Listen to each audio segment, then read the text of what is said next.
Ya teman-teman, kali ini saya bersama Ahmad Farid Yahya. Ini kita di pertemuan di besar kedua ini. Eh, Ahmad Farid Yahya ini seorang penulis, pemusik juga, dan banyak lainnya ya Mas ya. Iya, ya, insya Allah ya. Aktivitas hari-hari ini apa Rit? Kesibukan Kem- hari-hari ini? Kemarin baru saja selesai kuliah profesi, pendidikan profesi guru di Surabaya. Itu selama 8-9 bulan kalau nggak salah. Baru selesai kemarin, baru edisi Oh baru iya, tiga hari yang lalu. uh, aku masih story ini. Berarti ngono ya apa ya? Uh, Benar-benar ikilah menyita waktu lah menurut. Oh iya, iya. Lumayan menyita waktu itu. Sangat ya. Aku nonton iki aktivitas dari hari ini yo live juga ya, live TikTok ya. Itu main-main itu. Hobi nyanyi, hobi musik. Tapi yo iki yo kayak viewer apa ini kok piye? Ya, Target lah ngono. nggak ada target, terlalu muluk-muluk. Kalau ada target berarti kan alat-alatnya harus profesional, harus ada skrip dan lain-lain kan. Kan alatnya ya alat-alat murah-murah saja, jadi live-nya ya main-main saja. Main-main tapi Ya, alatnya sip ngono. ya Piro cuma mic sama soundcard saja, soundcard yang murah juga. Tapi untuk aktivitas hari-hari ini memang apa ya? eh Apakah berpengaruh juga sebagai tujuan berkarya atau apa dalam hal entah itu musik atau menulis? Kemarin saya itu mencoba merekam semua lagu yang pernah saya ciptakan itu. Ternyata ada 47 lagu lebih. Yang sudah Dan pernah direkam kembali ya itu ya, ya, 47 lagu ini rencananya mau diapakan ini? kemarin saya lihat-lihat ya, dan ternyata ada kecenderungan kalau di SMP SMA kan banyak yang Melayu ya. Ternyata di zaman-zaman kuliah itu saya tidak seproduktif waktu SMP ya kalau nulis lagu, tapi ya ada sekitar 3-4 lagu dan itu sudah mulai terpengaruh oleh sastra. Jadi diksi-diksinya sudah lebih lebih lumayan lah, Lebih selektif lah ya lebih selektif. Apa ya terus? itu. SMA Ya SMA. SMA kan harus membaca kayak buku-buku sastra gitu. Oh ya, ingat-ingat, saya ingat. Saya kan kelas 3 SMA itu ikut musikalisasi puisi ke UNESA, ikut lomba, disuruh guru lah dulu. Nah, waktu itu saya menciptakan nadanya kan, nada musikalisasi puisi itu pakai puisinya Mardiluhung, Suluk Orang Suci Orang Oh, Tak Suci. SMA itu SMA sudah kelas tahu 3. Mardilung. Ya karena disuruh ikut lomba musikalisasi puisi. Oh. Jadi kan ada puisi pilihan kan. Yang saya ingat itu ada Jokpin Mengenang Asu sama Mardilung. Mardiluhung Suluk Orang Suci Orang Tak Suci, itu yang saya pakai. Oh iya, ada pilihan beberapa puisi di Ya lomba puisi itu. wajib lah ya. Oh iya, iya. Dan setelah itu saya mulai punya pengalaman untuk membuat musikalisasi puisi, dan ketika kuliah itu beberapa kali jadinya, terutama ketika lulus kuliah saya jadi menulis musikalisasi puisi juga. Oh. Jadi ada irisan yang di antara dua lingkaran itu, antara lagu dan puisi, kemudian menghasilkan musikalisasi puisi gitu. Oh, jadi di awal kan mungkin hanya iki ya, hanya terpengaruh dengan lagu-lagu. Terus karena Ya, ada lomba puisi akhirnya masuk ranah sastra, perpuisian. nah itu mulai terpengaruh sastra lah. Meskipun pada waktu itu juga saya mulai Mm-mm. tahu yang namanya Gusmus, Mm-mm. Sujo Tejo gitu, dan Hmm. sudah mulai membaca novel ya, meskipun novel-novel remaja gitu lah, teen lead ya Teen lead. kayaknya istilahnya. Oke oke. Penulis novel-novel pop ya. Ya populer gitu. Jadi untuk eh, awal-awal terpengaruh dan sudah tahu puisi Mardiluhung itu respon terhadap puisi itu gimana? Atau sudah mulai mencoba menulis puisi atau masih fokus di ranah musik? Kalau saya mulai menulis puisi itu kelas 1 SMA malah. Kelas 1 SMA sudah Ya, menulis puisi? ya dulu lebih Puisi-puisi. puisi-puisi ya anak SMA gitu lah. Di halaman belakang buku kan. Iya kata-katanya ya kayak gitulah, kayak kalimat yang dipenggal jadi di enter gitu, kayak gitu aja. Dan mulai membaca novel itu kan. Aku tadi kayak link bukunya Martin Suryadaya, Apa? Terdepan, Terluar, dan Tertinggal ya. Jadi di situ ono beberapa beberapa puisi sing biografi ini memang ditulis oleh siswa dan itu ditulis untuk buku dan ya sudah ditulis terus dilupakan gitu aja, terus dikumpulkan di buku iku mang. Jadi monggo ada ternyata berarti ya hal-hal kayak ngono ya.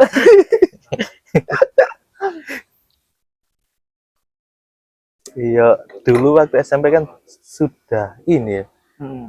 Saya ingat ada pelajaran bahasa Indonesia di kelas 2 SMP itu disuruh nulis resensi buku kalau nggak salah apa gitu. Oh iya, Nah, saya Indonesia. jadinya kan saya baca buku.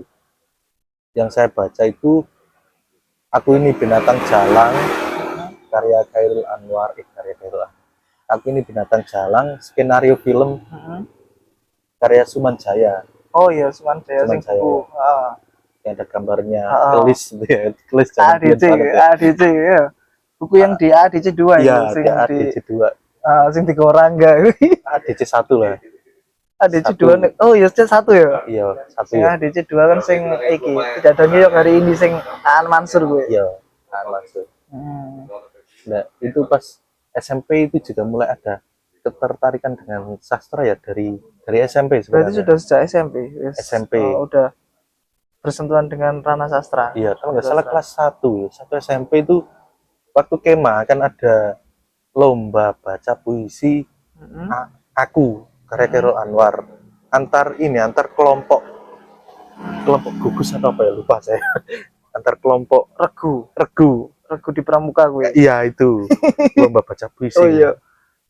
Nah, saya itu bertanya, kenapa kok puisinya kok aku gitu, kok bukan puisi yang lain gitu. Iku SMP apa SMA? SMP kelas 1.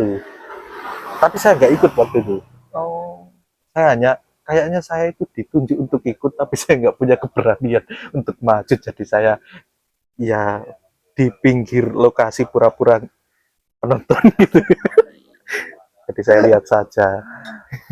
Tapi pada saat itu wis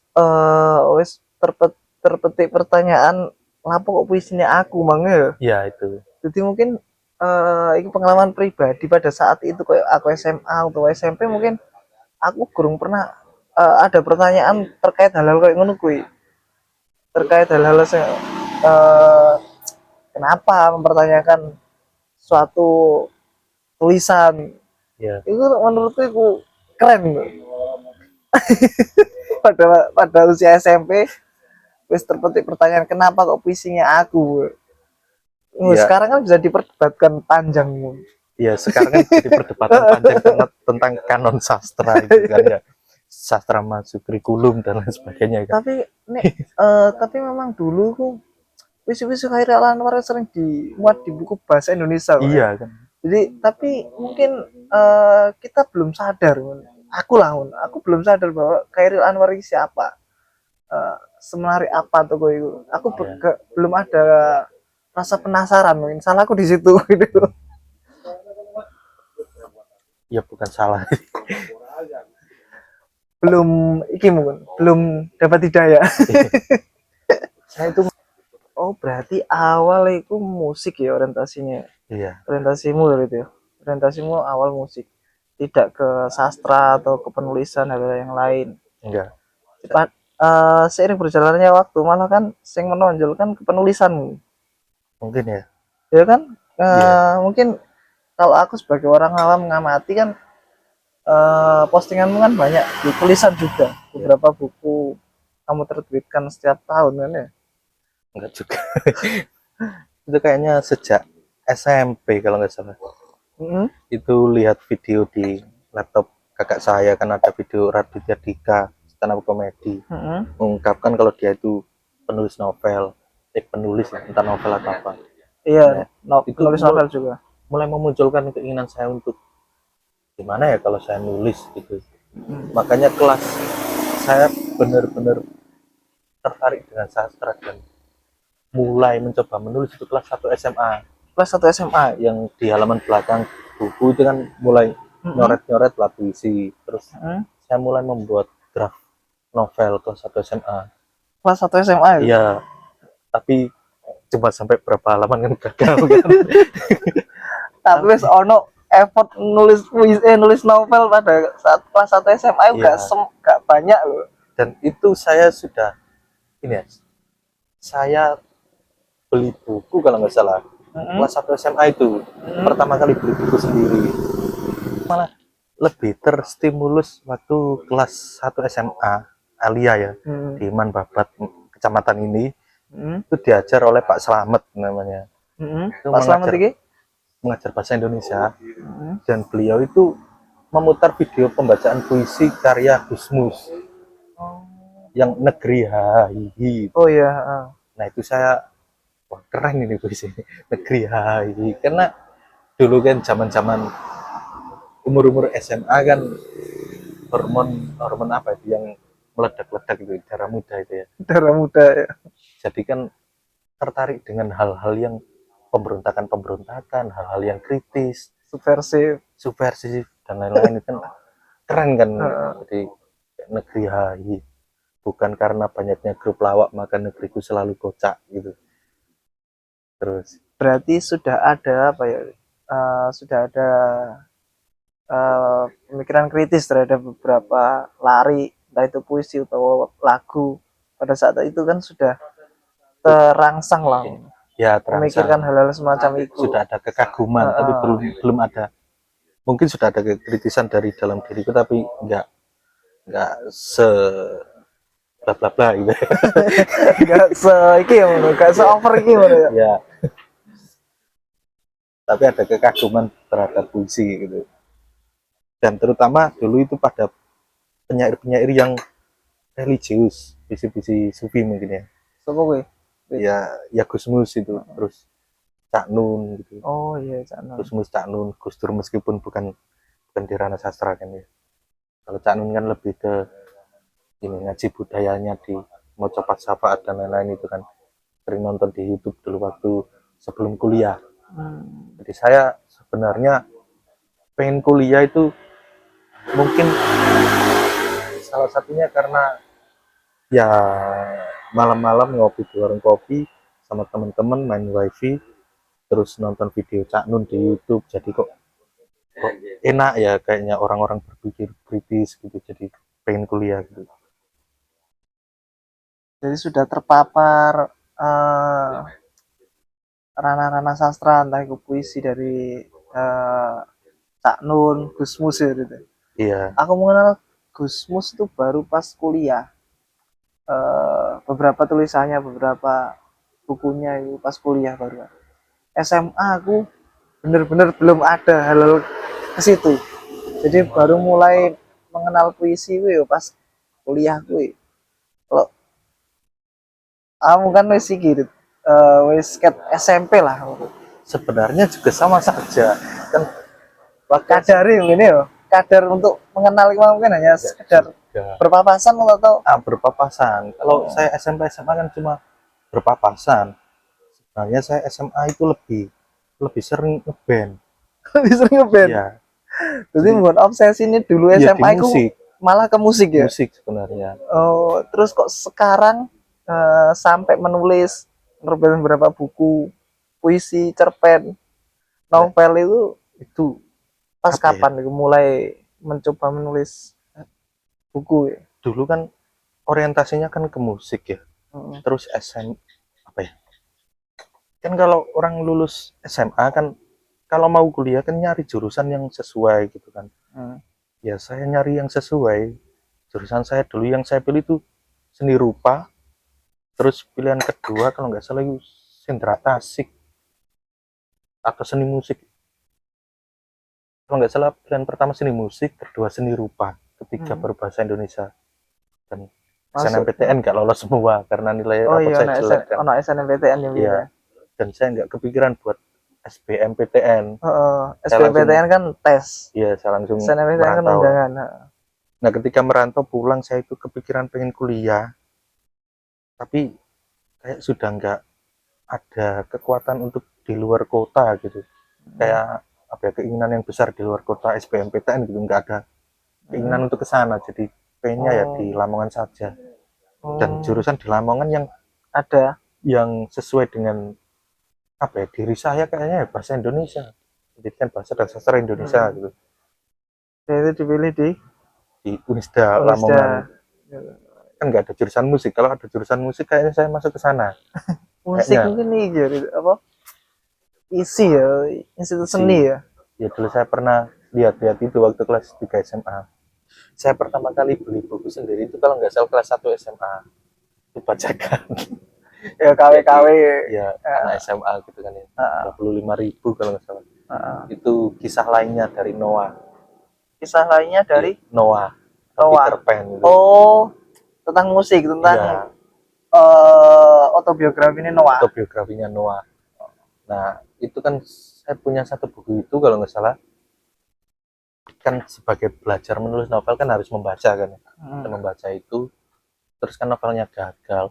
Kelas 2 SMA itu kalau nggak salah ya musik gitu. Baru kelas 3 SMA akhir sekolah itu, dan kayaknya ditambah oleh lomba musikalisasi puisi tadi, jadi kan stimulasinya kan nambah kan, stimulusnya. Jadi ketertarikannya juga nambah, dan mulai membeli novel yang lain, kan sejak kelas 3 SMA itu. Mulai menulis novel lagi baru, karena yang lama filenya sudah saya hapus atau hilang. Terus novel yang pertama kali ditulis pas kelas 1 SMA itu selesai nggak? Nggak selesai. Tapi sudah ada draft-draftnya, terus naskahnya juga sudah ditulis. Sudah sampai mau selesai. Berapa ya? Tapi nggak selesai. 20 halaman kan nggak salah. Tapi masih ada filenya? Nggak ada. Nggak ada. Saya hapus. Oh, barangkali kalau ada kan bisa dibaca ulang, terus dirombak lagi. Iya. Waktu itu kan saya itu masih ragu-ragu apa saya bisa atau enggak ya. Karena novel kan ratusan halaman kan ya. Kalau kita menulis novel yang pertama kali kan kita mikir bisa enggak. Kayak orang naik gunung itu bisa nggak sampai puncak. Jadi ada suatu keraguan. Ya, untuk menyelesaikan sebuah novel ya. Iya. Karena itu kan seperti di luar jangkauan anak SMA kan, kayak susah. Lawang tulis halaman hanya lah pemane beratus halaman kan. Dan itu novel pertama saya. Kemudian saya kan nulis lagi kelas 3 SMA. Jadi kelas 3 itu memulai dari awal lagi. Ya. Itu sudah beda manuskrip dari yang kelas 1 SMA. Beda itu, dan itu baru selesai 2 tahun kemudian. Saya kelas 3 kan 2014, selesainya 2016. Dan meskipun memiliki banyak sekali kekurangan dan lubang, tapi saya itu sampai pada titik, oh ternyata saya bisa ya menyelesaikan. Bukan, akhirnya novel yang ditulis kelas 3 itu selesai pada 2016. 2016 berarti berapa waktu? Iya, berapa bulan? 2 tahun. 2 tahun menyelesaikan satu novel. Ya. Terus novel itu terbit. Itu buku saya yang pertama. Terbit, ya. Apa judulnya itu? Seorang bocah yang menyaksikan kematian. Oh, sing aku ya. Kebetulan ya, aku juga layout. Yang bikin cover juga. Aku pernah lihat postinganmu kan, kamu kan kayak ada buku sebelum itu yang kamu cetak sendiri atau apa gitu loh. Itu sebenarnya manuskripnya itu. Ya ada kan ya? Ya buku itu manuskripnya itu judulnya Takut Mati. Oh, berarti buku itu yang akhirnya menjadi seorang bocah yang menyaksikan kematian. menyaksikan kematian nih bang. Ya, buku Takut Mati itu kan ya kan namanya novel pertama ya. Heeh. Jadi saya itu apa ya, kayak tersesat gitu. Kadang jadi esai, kadang jadi cerita, kadang jadi esai, kadang jadi cerita, kayak terus pas Ada suatu tahun heeh, berapa tahun kemudian ya, 4 tahun kemudian saya kan mengedit kan, heeh. lah kok esai, kok esai cerita, Oh terus iya. yang bagian esainya saya buang, Mm-mm. terus yang cerita itu menjadi cerita autobiografis kan ternyata kan. Terus Oh, mungkin narator memang tidak sengaja dia menulis dari esai ya. iya, Soalnya kan biasanya kan ada tuh. Memang kayak khutbah kan wi. ya, Biasanya kan beberapa buku kan diselipkan dalam dialog. Atau memang juga ada beberapa yang memang diselipkan dalam narasi itu sendiri oleh naratornya ya, kan. ternyata hal itu bertahun-tahun Mm-mm. kemudian saya Baru baru tahu kalau yang kayak gitu istilahnya digresi ya, oh digresi agregasi. digresi atau lanturan. Oh ya. Ya, Berarti kan nggak salah ya. ya nggak tahu. Metode semacam itu kan maksudnya sudah ada yang lakukan kan dalam Kayaknya suatu sudah. penulisan. Tapi kan saya kan meragukannya ya, karena itu tulisan pertama terlalu banyak, terlalu keruh gitu. Jadi saya mengeditnya. Tapi berarti buku yang pertama tadi kan kamu kamu jilid sendiri kan gitu ya. Kamu jilid sendiri terus kamu terbitkan itu kan. Itu Ya, manuskripnya kan yang iya, belum jadi buku seorang bocah yang melihat kematian nih Bang, ya. ya. Saya fotokopi. Oh iya. Berarti ada beberapa pemangkasan ini. Jadinya kan lebih tipis. Berarti selama ini setelah itu kan buku-buku yang kamu terbitkan kan ada kumpulan cerpen, Ya, ada puisi juga, ya kan? Kumpulan puisi. Sementara itu kamu lebih condong kemana? Yang mungkin yang kamu eh, sukai lah, kamu seriusi lah, sebenarnya itu lebih ke novel. lebih ke novel. Ya, lebih ada apa ya, ada kepuasan Ada kayaknya kalau obsesi nak penulisan iya novel. novel sebenarnya. Tapi karena untuk menulis novel itu kayaknya waktunya lebih lama dan persiapannya lebih kompleks ya.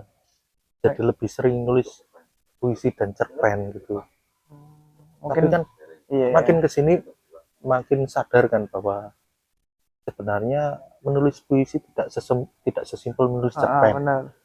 Ada suatu Aku kesulitan tersendiri dia ya tidak di bisa dibandingkan kan. Dan ya puisi-puisi yang dihasilkan juga cuma lanturan-lanturan gitu. Bukan sesuatu yang disiapkan kan. mungkin kan awal kita kan hanya mengenal iki ya, mengenal suatu permukaan ya. Ya, Di setiap beberapa uh, genre penulisan loh, di puisi entah itu cerpen entah itu novel kan mereka mempunyai keunikan masing-masing lah.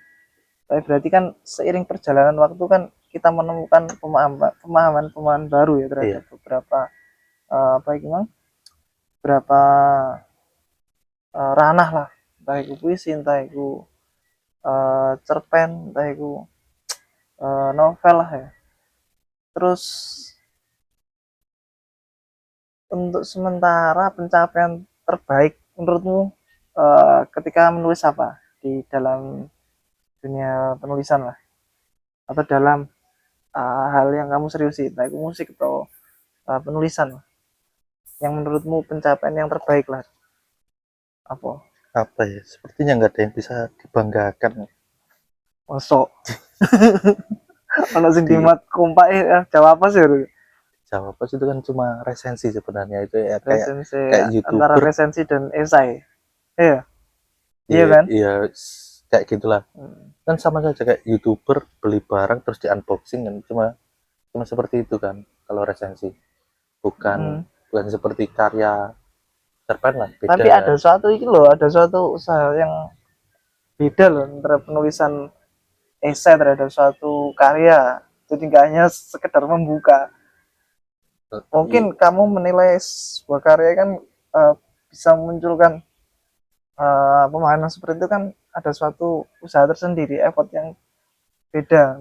ya mungkin ya, tapi kayaknya nggak terlalu bisa dibanggakan ya. Tapi untuk menulis esai masih. Beberapa kali saya kan menulis ya, semua itu saya pelajari ya. Heeh. Terus puisi, cerpen, esai, kritik sastra juga, terus novel, dan naskah drama juga. Dan yang paling awam itu saya sebenarnya di naskah drama, masih Oh iya masih masih iya masih. mempelajari kan, Heeh. karena saya nggak pernah ikut Tapi ada rencana ekstra. untuk penulisan naskah drama. Ya Ada. pernah, dan Pernah dan masih diusahakan. ya Iya karena kan mungkin ada beberapa teman juga yang beraktivitas di teater kan. teater ya. Ya, Tetapi kekurangan saya, kalau menurut saya kan, saya nggak pernah ikut ekstrakurikuler teater, dan kuliah pun nggak pernah ikut UKM teater, tapi sering nonton waktu masih kuliah dan lulus itu sering nonton. Suka kalau ada pentas teater itu saya nonton, kalau terutama pentas di Unisda, hmm, di pentas teater kampus, karena saya itu suka vibe-nya, Fred, apa itu Fred? vibe Oh vibe, suasana suasana. itu, itu yang Tapi suka. tapi kalau kamu nulis mungkin ada kemungkinan besar dipentaskan teman-teman. Ada Ada kemungkinan besar lah karena kan ya emang teman-teman sendiri gitu ya ya. yang memerankan lah. Terus rencanamu ke depan apa Rik? Dalam ranah dunia yang kamu tekuni sekarang, yang kamu dalam, obsesikan sekarang. dalam ranah musik dan sastra ya. Ah, Kalau di musik itu saya ungkapkan tadi kan, mulai mendata, mengarsipkan lagu-lagu yang pernah saya tuliskan, dalam rangka memilih-milih. Sepertinya ada yang bisa untuk direkam secara profesional, di record kemudian di launching lah, entah itu di Spotify atau YouTube, yang benar-benar layak untuk didengar banyak orang ya. Rencana saya itu kalau di musik, entah itu dalam bentuk single atau album, dan yang paling mungkin ya indie ya, karena kayaknya nggak mungkin di major label. Dan saya rasa industri sekarang juga sudah banyak yang bergeser sejak kemunculan YouTube kan. iya, Dan buku juga kan banyak yang bergeser kan, dari major label ke indie kan. iya, Di sastra juga, kalau rencana saya ya masih membaca dan menulis dan menerbitkan. Kalau nggak bisa ini ya, mungkin karya-karya saya nggak bisa menang di sayembara gitu, atau nggak bisa menembus penerbit mayor untuk saat ini bukan nggak belum mungkin. ya, atau beberapa tahun ini. Hmm. Tapi saya masih bisa menulis, mengirimnya ke media, mungkin sesekali dimuat, dan menerbitkannya sendiri. Dan itu akan saya lakukan sampai banyak gitu. Jadi mainnya kan Kuantitas, kualitas. modus ya kayaknya. Kalau di modusnya banyak, berarti kan ada, masa satu dua nggak ada yang berhasil kan itu. Kalau Berarti masih berlanjut lah ya berlanjut. dalam hal eh, kuantitas dan kualitas. Kualitas akan terus diusahakan kan. Seiring bertambahnya waktu kan Iya kan. semakin bertambah lah. Berarti kan ada masih usaha kan masih berlanjut ya. Entah itu menulis dan musik berkarya kan masih berlanjut. Iya. Aku mengamatimu ini seakan-akan ada suatu apa ya? Suatu ranah baru. Ya, entah itu live TikTok. Aku juga nggak tahu apa tujuanmu live TikTok itu kan aku juga nggak tahu. Biar di give ya. Oke, itu kalau itu sudah pasti. uh, entah entah hal-hal semacam itu ada suatu apa ya, suatu cara atau tujuan untuk mencapai suatu cara untuk mencapai tujuanmu, entah itu apa, entah itu dalam berkarya, entah itu apa. Tapi kalau sekarang ya eh, yang kamu prioritaskan untuk saat-saat ini apa? Dan untuk ke depan nih, yang kamu inginkan lah, entah itu dalam berkarya, entah itu dalam tujuanmu sendiri, mungkin bisa disampaikan. Kalau bukan privasi lah. Kayaknya ya menyusun menyusun naskah ya, menyusun naskah buku. Dua itu tadi sama rekaman itu tadi. Itu yang Ya, tapi rekaman itu bukan berarti materinya sudah selesai ya. Ya mengulik dan mengedit, mengeditnya. tadi aku melihatnya kan, uh, kamu ada effort untuk apa ya, untuk melengkapi entah itu alat-alat untuk menjadikan lebih baik kan, dalam artian musik, ya kan, ada suatu usaha untuk mencapai yang lebih baik lagi kan. Ya, kalau itu kan cuma alat untuk stream di TikTok kan, dan masih Kesibukan belum kesibukan profesional. baru berarti. Ya biar enggak gabut-gabut amat. Oke, oke. Eh, ada lagi yang mungkin Enggak ada ya. ingin disampaikan? Sudah panjang kayaknya. Ini sebenarnya ini rekaman yang kedua ya. Yang kemarin gagal ya, memang gusar ini adalah apa ya, konten-konten pinggiran, konten-konten suara pinggiran lah, yang mungkin bisa bermanfaat buat teman-teman. Kurang dan lebihnya mungkin tolong dimaklumi ya. Dan terakhir saya mengucapkan terima kasih pada Mas Ahmad Farid Yahya ini, karena telah mau ngopi, mengantarkan buku, dan diajak ngobrol ya. Saya beli buku di Sastra Kulir. Yang pertama Surat Jalan Boris Pasternak. Nyair dikit, Rusia ya. Rusia tuh. Rusia. Yang kedua dari Malkan Junaidi. Ini sempat rame ya sekarang ya. Selesai Islam ya. Mas Malkan Junaidi. Keren. Terima kasih, itu saja. Mungkin kapan-kapan kita bisa sambung lagi ya. Sampai jumpa di besar selanjutnya.